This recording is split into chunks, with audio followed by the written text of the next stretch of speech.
ዘመናዊ ሕክምናን ይጠየፋሉ። የፋርማውቲካል ኢንዱስትሪው ዓለምን ለመቆጣጠር በላብራቶሪ ቫይረስ እየፈጠረ ለቫይረሱ አስቀድሞ መድኃኒቱን እየሰሩ በወረርሽኝ ሚሊዮኖችን እንደሚጨርሱ በድፍረት ብቻ ሳይሆን በእውቀት ይሞግታሉ። በዘመናዊ ሕክምና መዳን ያልቻሉት እነ ጆን ትራቮልታ፣ ሊዛ ሎፔዝ፣ ስቲቨን ሴጋል እና ማይክል ጃክሰንን የመሳሰሉ የዓለማችን ዕውቅ ሰዎች በእሳቸው የባህል ሕክምና ጥበብ ከበሽታና መላቀቅ ከከበዷቸው ሱሶች ድነዋል። እጅግ አስደንጋጩ ነገር ሊዛ ሎፔዝ እሳቸው ጋር ሄዳ ታክማ ድና ስትመለስ በመኪና አደጋ ተገላለች። ኤርትራዊው ራፐር ኒፕሊ ሐሰልም ስለኚህ ሰውዬ ዶክመንተሪ ይሰራለው ብሎ ከተናገረ በኋላ ተገሏል። ሌሎች ዕውቅና የሌላቸውም ሆን ተብሎ በተቀነባበረ መንገድ ተገለዋል።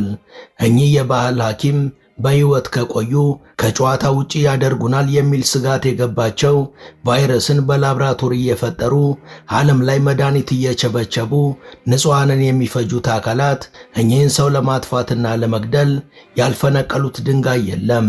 ለመሆኑ እኚህ ሰው ምን አውቀው ነው የታደኑት? የፋርማውቲካል ኢንዱስትሪውስ ለምን እኚህን ሰውዬ ፈራቸው? ሊደበቅ የተፈለገው ነገርስ ምንድን ነው? Herbalist Dr. Sebi has worked with Michael Jackson and Lisa Left Eye Lopez, and he says his line of cell food cures everything from chapped skin to AIDS. He'll talk about his life growing up in Honduras to winning a case before the New York Supreme Court. ሰላም ጤና ይስጥልን።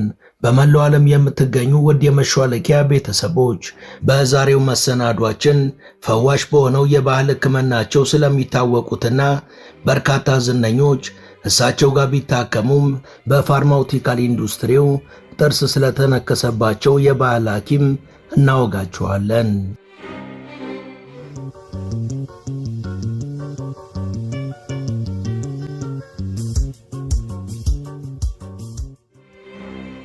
ቢግ ፋርማ የሚባለው ትላልቆቹ የመድኃኒት አምራች ኢንዱስትሪዎች በነፍስ የሚፈልጉት ሰው ነበር።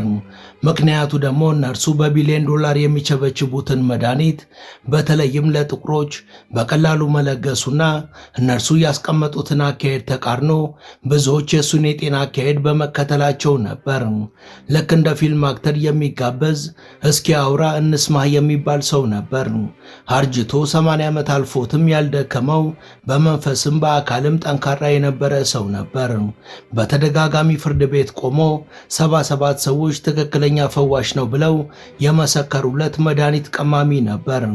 አንዳንዶቹ ጠንቋይ ነው ወይም ደግሞ ፈዋሽ ነው እያሉ ግራ ቢጋቡም ዶክተር ሴቢ ግን የቢግ ፋርማ ዓለምን የነቀነቀ የአንድ ብርቱ ነበር። ትክክለኛ መጠሪያ ስሙ አልፍሬድ ዳንግንተን ቦውማን ይባላል። ይህ ስም ግን ፍርድ ቤት ሲመላለስ አሊያም ፓስፖርቱ ሲከፈት ካልሆነ በስተቀር ማንም ሰው አያስታውሰውም። ይልቁንም ዶክተር ሴቢ በሚለው መጠሪያው ነው የሚታወቀው። የሆንዱራሱ አነጋጋሪ ባህላዊ መድኃኒት ቀማሚና ፈዋሽ በ20ኛው ክፍለ ዘመን መጨረሻና በ21ኛው ክፍለ ዘመን መጀመሪያ ላይ በዓለም የተከሰተ ክስተት ነበር። በ1933 በሆንዱራስ ተወልዶ በ2016 በ83 ዓመቱ እስር ቤት ውስጥ በህመም የሞተው ዶክተር ሴቢ ማንኛውንም በሽታ በሚቀመማቸው መድኃኒቶችና አልካላይን አመጋገብ በሚለው የአመጋገብ መንገድ እንደሚፈውስ ይነገራል።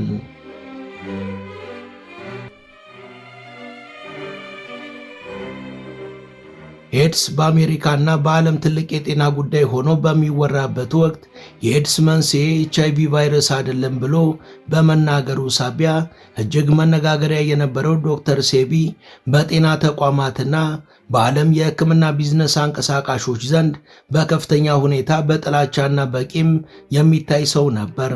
ከሆንዱራስ ወደ አሜሪካ ከመጣ በኋላ በኒውዮርክና ሎስ አንጀለስ የኖረው ሴቢ እንደ ማይክል ጃክሰን፣ ሊዛ ሎፔዝ እና ጆን ትራቮልታ ያሉ ታላላቅ የሆሊውድ ኮከቦችን መድኃኒት ፍለጋ ወደ እርሱ በይፋ እንዲሄዱ ማድረግ የቻለ ሰው ነው።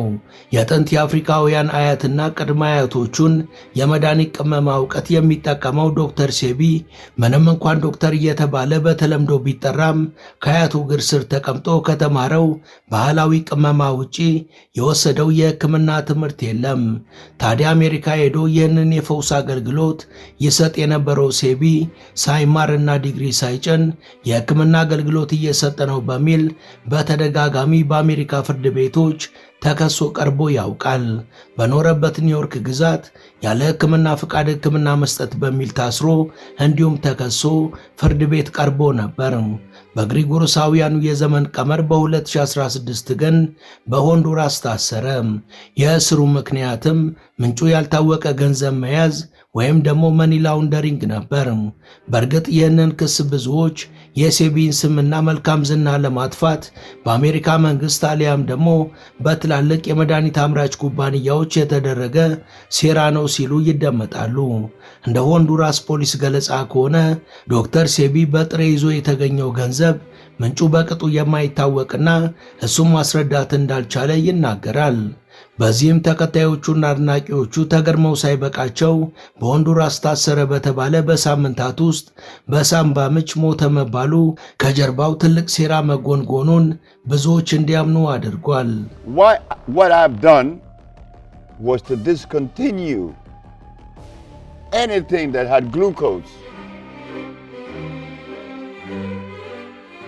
እኔ በሆንዱራስ የምኖር አፍሪካዊ ነኝ የሚለው ዶክተር ሴቢ እንደ ሌሎች ጥቁር የሆንዱራስ ዜጎች ራሱን እኔ አፍሮ ሆንዱራሳዊ ነኝ ብሎ አይጠራም።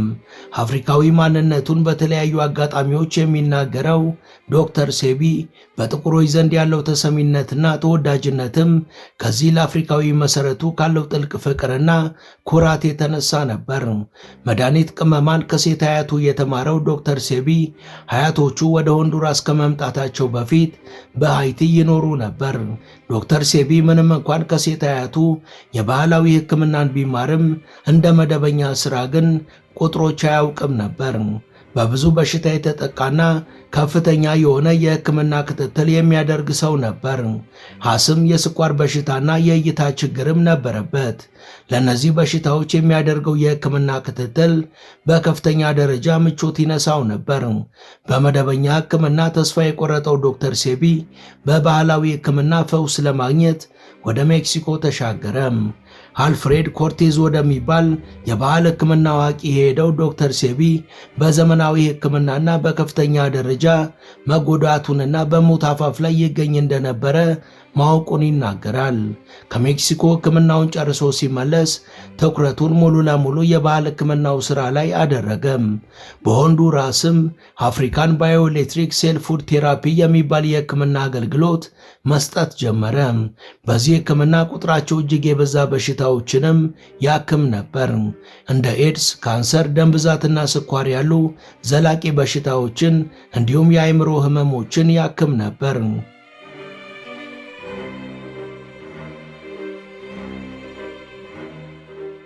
ሌላው ዶክተር ሴቢን መነጋገሪያ ያደረገው የሽንት ሕክምናው ነው።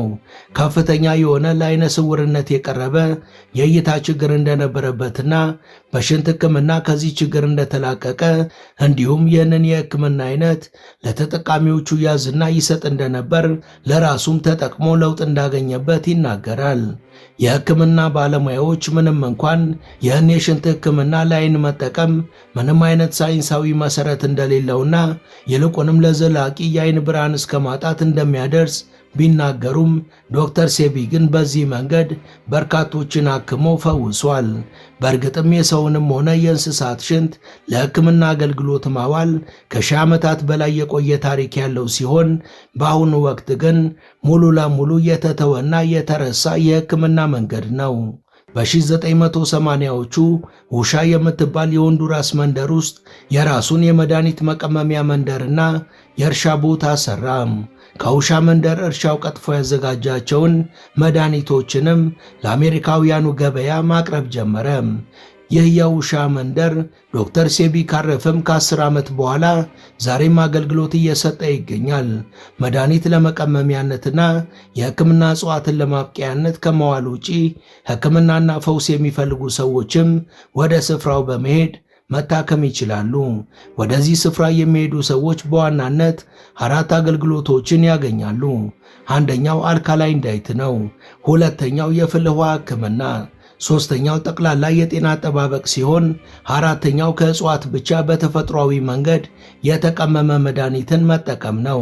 በሆንዱራስ የምድር ወገብ ላይ ወደሚገኘው ወደዚህ ግቢ የሚሄዱ ሰዎች በዋናነት ፍላጎታቸው የሰውነታቸውን የተፈጥሮ ሚዛን ለመጠበቅና ተፈጥሯዊ በሆነ መንገድ ለመታከም ነው። ውድ የመሿለኪያ ቤተሰቦች ይህን ዘገባ እዚህ ድረስ ከተከታተላችሁት ቻናሉ የበለጠ እንዲያድግ አንድ ጊዜ ሰብስክራይብ እንድታደርጉ አስታውሰን ተረካችንን እንቀጥል። እንደ ግሪጎሮሳውያን የዘመን ቀመር በ1980ዎቹ የመጀመሪያ ዓመታት ኤድስ ኒውዮርክን ጨምሮ በአሜሪካ ዋና ዋና ከተሞች ከፍተኛ ስጋት የሆነበትና ገና የታወቀበት ወቅት ነበር። በየጊዜው መስፋፋቱና አዳዲስ ኬዞች እንደ ትኩስ ጉዳይ የሚወሩበትም ዘመን ነበር። ዶክተር ሴቢ HIV ቫይረስ ኤድስን የሚያመጣ ቫይረስ አይደለም ብሎ ከመናገሩም በላይ በሚያዘጋጃቸው ከቅጠላቅጠል በሚሰሩ መድኃኒቶች ሰዎችን ያክም ነበር። በ1987 የኒውዮርክ ፖሊስ ዶክተር ሴቢን ያለ ፍቃድ የሕክምና አገልግሎት በመስጠት ከሰሰው። ነገር ግን ፍርድ ቤቱ በቂ ማስረጃ አልቀረበም ብሎ በነጻ አሰናበተው። በድጋሚ ግን ሌላ የፍትሐ ብሔር ክስ በሚቀመማቸው መድኃኒቶች ከሚያገኘው ገቢ ጋር በተያያዘ ክስ ተመሰረተበት። በኒውዮርክ ግዛት ፍርድ ቤት መመላለስ የሰለቸው ዶክተር ሴቢም ወደ ሎስ አንጀለስ የመኖሪያና የሥራ አድራሻውን ቀየረ። ወደ ሎስ አንጀለስ የገባው ዶክተር ሴቢ ሊዛ ሎፔዝ፣ ስቲቨን ሴጋል፣ ጆን ትራቮልታ፣ ኤዲ መርፌ እና ማይክል ጃክሰን ደንበኞቹ ሆኑ። ከማይክል ጃክሰን ጋር በተያያዘ የጤና ሕክምናና የሱስ ማገገምን የሰራው ዶክተር ሴቢ ምንም እንኳን ሕክምናውን በአግባቡ ቢያከናውንም ወደ ፍርድ ቤት የወሰዳቸው ጉዳይ ግን ተከስቶ ነበር። የ6 ወራት በማይክል ጃክሰን የግል መኖሪያ በኮሎራዶ ውስጥ የተደረገው ሕክምና በውጤት ረገድ ማይክልን ከነበረበት የህመም ማስታገሻ መድኃኒት ሱስ የገላገለው ቢሆንም ለሴቢ የተከፈለው ክፍያ ግን አከራካሪ ነበር። ሞርፊን እና ዴመሮልን አለቅጥ በመውሰድ ለሱስ የተጋለጠው ሙዚቀኛው የከፈለው በወንድሙ ራንዲ በኩል ሲሆን የከፈለው መጠንም $10,000 ብቻ ነበር። ዶክተር ሴቢ ከዚህ በኋላ ለሕክምናው $330,000 እና ለሌሎች ኪሳራው $600,000 እንዲከፈለው ጠይቆት ነበር። የክርክርም ወደ ፍርድ ቤት ቢሄድም በ2015 ሴቢ ከመሞቱ ከ1 ዓመት በፊት ክሱ ተዘግቷል።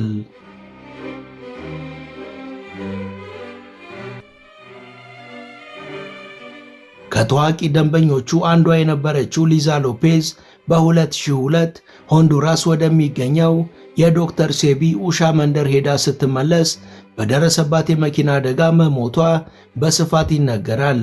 ይህም ከጀርባው የዶክተር ሴቢን የሕክምና ብቃት የዓለም ሕዝብ አይቶ እንዳይመሰክር የተሸረበ ሴራ ነው ተብሏል። ዘመናዊው የምዕራቡ ዓለም ሕክምና በሽታዎችን የሚረዳበት መንገድ ከጀርም ቲዮሪ የሚነሳ ነው። የጀርም ቲዮሪ ማለት አንድ በሽታ ሊነሳ የሚችለው በጀርም ምክንያት ነው የሚል ነው። በአንጻሩ የዶክተር ሴቢ የሕክምናም ሆነ የበሽታ አረዳድ መሰረቱ አፍሪካዊ ዕውቀትና የአፍሪካውያን የዘረመል ጸባይን መረዳት ነው። በእርግጥም ብዙ በሳይንስ የሚደገፉ ትንታኔዎች ቢኖሩትም የዶክተር ሴቢ ሐሳቦች ግን በቀላሉ የማይጣሉና በትክክልም አዋጪ የሆኑ ናቸው። እንደ ዶክተር ሴቢ እምነት 2 ነገሮች አንድን በሽታ ያስከትላሉ። አንደኛው ሙከስ ሲሆን ሁለተኛው ደግሞ በሰውነታችን ውስጥ ያለ የአሲድ መጠን ነው። ሙከስ በሰውነት ውስጥ ሲበዛ የሴልና የተለያዩ የሰውነት ክፍሎች መደበኛ ስራቸውን እንዳይሰሩ ያደርጋል። ሁለተኛው ደግሞ በሚኖረን ጤናማ ያልሆነ አመጋገብ በሰውነታችን ውስጥ ከፍተኛ መጠን ያለው አሲድና መርዛማ ንጥረ ነገሮች ስለሚኖሩ ሴሎች መደበኛ ስራቸውን መስራት ያቆማሉ። ይህን ለመከላከል ደግሞ 3 ነገሮችን ማድረግ ያስፈልጋል። አንደኛ አልካላይን ዳይትን መመገብ፣ ሁለተኛው የተለያዩ ከተፈጥሮ እጽዋት የሚዘጋጁ መድኃኒቶችን መጠቀም። ሶስተኛው ሰውነትን ከመርዛማ ነገሮች ማጽዳትና ዲቶክስ ማድረግ ነው። ሰውነትን ዲቶክስ ለማድረግ ደግሞ ጾምና በምንጭ ውሃ በመጠቀም ብዙ ውሃን በመጠጣት ሰውነት ውስጥ ያሉ በሽታዎችን እንዲወጡ ማድረግ ይቻላል።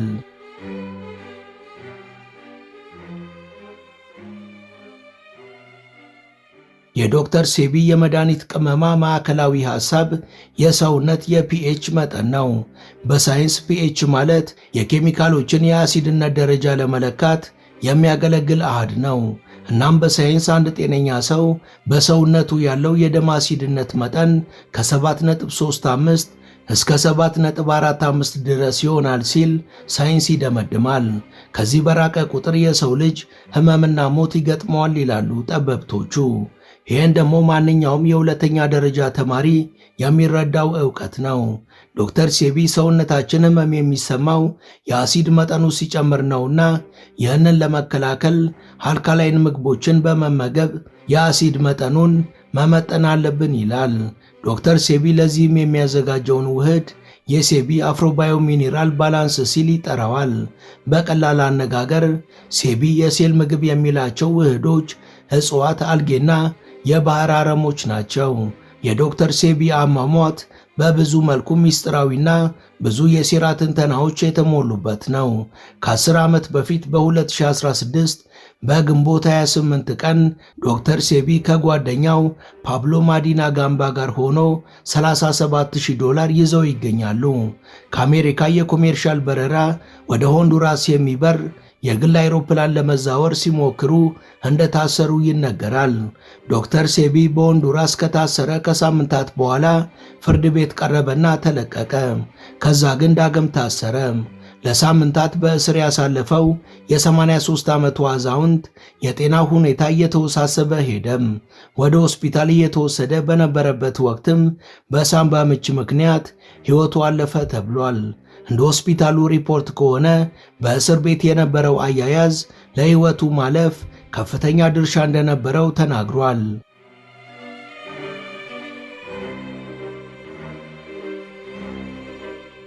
ወዳጆቹና አድናቂዎቹ እንደሚሉት ከዶክተር ሴቢ ሞት ጀርባ ትላልቅ የሕክምናና የመድኃኒት አቅራቢ ድርጅቶች እጃቸው እንዳለበት ያምናሉ። እነርሱ በዘዴ ከአሜሪካ መሬት ውጪ እንዲገደል እንዳደረጉትም ይታመናል። ዶክተር ሴቢ ካረፈ ከ2 ዓመት በኋላ ከኤርትራዊ አባት በሎስ አንጀለስ የተወለደው በመታወቂያ ስሙ ኤርሚያስ ጆሴፍ አስግዶም ወይም ደግሞ በመድረክ ስሙ ኔፕሲ ሃስል በአንድ ቃለ መጠይቁ ላይ ስለ ዶክተር ሴቢ ዶክመንተሪ ሊሰራ እንዳሰበ ተናግሮ ነበር። በ2019 ግን ራሱ ኔፕሲ ሃስል ሎስ አንጀለስ በሚገኘው ማራቶን የልብስ መሸጫ ፊት በተተኮሰ ጥይት ሞቷል። ብዙዎች ይህንን ግድያ የተመለከቱት ልክ እንደ ዶክተር ሴቢ ግድያ ሁሉ አሟሟቱ በትላልቆች የመድኃኒትና የምግብ አምራች ድርጅቶች እንደሆነ ነው። ምክንያቱ ደግሞ ኔፕሲ ሃስል ዶክመንተሪውን የሚሰራ ከሆነ የተዳፈነው የዶክተር ሴቢ እውነታ ስለሚወጣና ሰዎችም መድኃኒቶችን መጠቀም ስለሚያቆሙ ያንን አዳፍኖ ለማስቀረት የተደረገ እንደሆነ ታምኗል። ዶክተር ሴቢ ከሞተ 10 ዓመት የሞላው ቢሆንም ዛሬም ድረስ የእሱን መንገድ የሚከተሉ ውሻ መንደር ሄደው የሚታከሙ አመጋገባቸውን አልካላይን ዳይት ያደረጉ ዘመናዊ የሕክምና መንገድን የሚቃወሙ ብዙ ሰዎች አሉ። ይልቁንም ዶክተር ሴቢ የከፈተውን አፍሪካዊ የእውቀት መንገድና ንቅናቄ የሚከተሉ ሚሊዮኖች ተፈጥረዋል። ዛሬም ቢግ ፋርማዎች የዶክተር ሴቢን ሌጋሲ ለማጥፋት ብዙ እየሰሩ ይገኛሉ።